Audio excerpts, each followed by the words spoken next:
رمضان مبارک په میاشت کې مشکله چار په ځون باندې کله هم اړولای دا سه چار وی چې هغه مشکله وی یا د ډیر وخت پاک ډیر وخت لګیږي بیا هغه چار توس پریشانه د مخه مخه کوي شعبان په میاشت کې هغه چار ختموي مثلا د کور تعمیراتی چار دو کور جوړاوي یا بل څه جوړاوي کوټه جوړاوي دا چار په رمضان نه د مخه کا یا په کور کې رنگ لګاوي دا په رمضان نه د مخه کا دا سه په کور کې ماشين دی جنریټر دی بل څه شي دی انجن دی تشول دی هغه جوړاوي په رمضان نه مخه جوړاوه په رمضان مبارک په میاشت کې خپل ځون ته تکلیف ما جوړاوه او دا سه هر مشکل چار د دفتر چاروي د کاغذي چاروي پروجیکټ وي چې هر قسمه چاروي په رمضان مبارک نه د مخه ختم کوي ځکه چې رمضان مبارک میاشت د عبادت ته پوره خاص کوي د چاره د پوره مخص کوي د عبادت ته پوره خاص کوي او په دغه میاشت کې ملازمین وي مزدورون وي ته تنخواه ورکوي چار درته کو غلام دی وي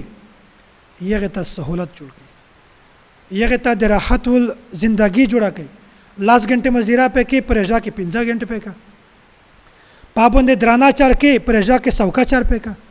پر درجنه بغیر درانا چار په کا رجا ته ورته سونه کا لکه څنګه چې زون ته سہولت جوړاوي دا سه مزدور ته جوړاوي نبی علیہ الصلوۃ والسلام ارشاد دی